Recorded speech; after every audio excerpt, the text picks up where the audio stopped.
Good day, May. Good day, May. Pwede po kami mag-interview regarding your married life and how it started para lang sa school assignment namin. Okay. What's your number one question? Okay, first question. How did you meet your partner? Actually, nagkita kami ng daddy mo sa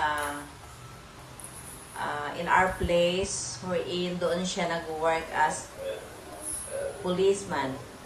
New assignment niya, new area of assignment. Second question. What were the traditional customs or practices related to courtship that you followed? The traditional customs, yung nanliligaw, pumupunta sa bahay, nagpapaalam sa parents bago manligaw, plus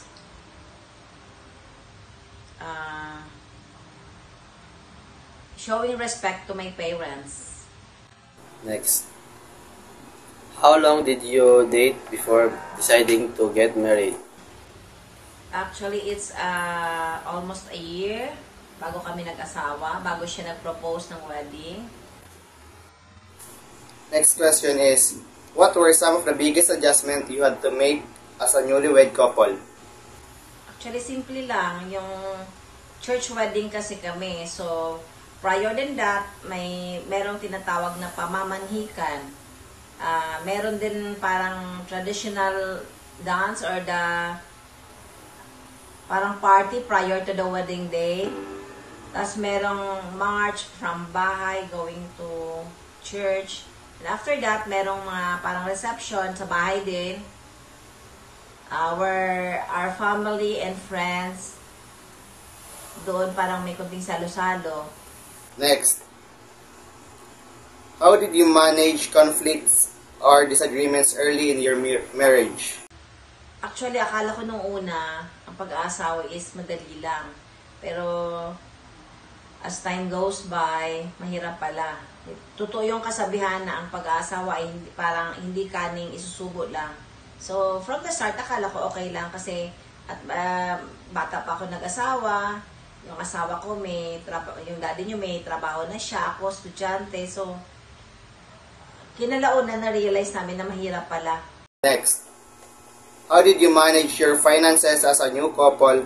Were there any financial challenges you faced? Adjustments, mahirap kasi at my early age, early marriage ako, mahirap kasi habang ako estudyante, yung daddy nyo is may trabaho na, nahirapan ako kasi nag-aaral ako habang may anak and here comes your ate, dumating, ang nagbuntis ako, estudyante, so mahirap. Manage ng conflict. Actually, nung una mataray ako. Akala ko ako yung bida. So, eventually, nag-usap kami ng daddy nyo paano ma-resolve yung mga conflicts namin with the advice of our parents and in-laws, pati naming parents. Naayos naman. We talk together, we pray together. Na-resolve naman yung conflicts. Next. What strategies did you use to budget and save money? Actually, pagdating sa financial, your daddy is more knowledgeable regarding that. He oriented me how to manage pera, pagdating sa bahay, mga budget sa bahay.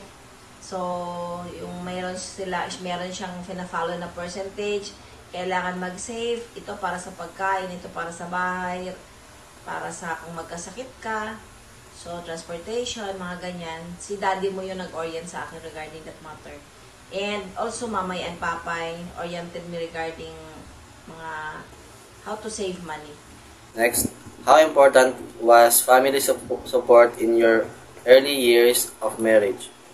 Strategies. Meron si daddy mong tinatawag na percentage let's say, for example, halimbawa 100%, sa 100%, magkano yung isi-save mo for health, magkano yung isi-save mo for food and clothing, parang ganyan. And may iba pang, meron siyang percentage nga. Next. Did you receive any advice or assistance from your partners in-laws? Actually, opo. So, almost marami. Lagi silang nakasupport financially, spiritually. So, maraming guidance, maraming support from my parents and in-laws. How did you decide when to have children? Having a child is parang treasure mo na yun. Feeling ko, very lucky ako. Next, did you follow any specific Filipino traditions or customs in raising your children? Actually, kailangan sa family, pag nag-asawa ka, meron talagang support or guidance from your parents or in-laws kasi or your families. Kailangan meron camaraderie kasi hindi pwedeng kayo lang lagi. So, kailangan nyo ng advices from your parents, your in-laws. Kailangan yung support nila sa lahat ng bagay, lahat ng aspect. Pero yung decision, sa inyo pa rin mag-asawa. Next, how did you teach your children about your cultural heritage? Actually, I oriented almost all of you regarding sa mga cultural heritage. Ino-orient ko sila kuya, si ate. Ino-orient ko sila regarding sa mga kung anong mga traditions, mga heritage meron tayo. Next, what are some of the most memorable moments from your early years of marriage and parenting? The most memorable experiences is raising a kids, raising a child. Mahirap kasi yung mag-alaga ka ng bata. Pero once na nag-grow na sila, nakita mo how they, from time na gumagapang, na tumatayo, hanggang lumaki sila. So, yun yung greatest pleasure natin as parents. Next, is there anything you wish you had done differently? Syempre, kung dapat merong family planning kasi the spacing between kuya and ate, the birth spacing, is hindi siya ganun ka layo. So, samantalang kung nagpa-plan ka for your children, yung financial status mo hindi compromise, yung health mo hindi rin compromise. So, dapat merong family planning. Advice ko lang, suggestion ko, dapat siguro, nag-asawa ako at nakagraduate na ako, may trabaho, para hindi financially burden yung maginhawa buhay kapag meron kang financial stability na tinatawag. Next, what advice would you give to your children about marriage and starting a family? Actually, sa pag-aasawa, ulitin ko, kailangan merong mutual respect, mutual love. So, merong lagi kayong nag-uusap, maganda yung inyong communication, yung foundation nyo as mag-asawa. So, dapat mutual yung respeto, give and take, kung sino may kasalanan, mag-forgive yung isa. So, kung kailangan magsuyo, kahit para lang tahimik yung tahanan. Next is, how can they prepare for the challenges of the married life and parenthood? Kung kayo man ay mag-aasawa, hindi ko sinabing hindi kayo mag-aasawa, pero sana stable na kayo, may trabaho. Kasi mahirap na nag-asawa kayo, na hindi pa kayo stable, wala kayong isusupport, lalo na kung ang nagkakasakit ng mga bata. So, hindi mo mabigyan ng magandang buhay or magandang lifestyle, kumbaga, yung inyong mga anak. Same thing with sa inyo, syempre, compromise yung mga sarili nyo kasi instead of ibibili ng pagkain, ibibili ng para sa sarili, para at the same time, medyo okay naman, limited kasi nga, wala kayong pera. So, dapat stable na kayo nung nag-asawa kayo. I mean, meron na kayong sariling, at least may trabaho man lang.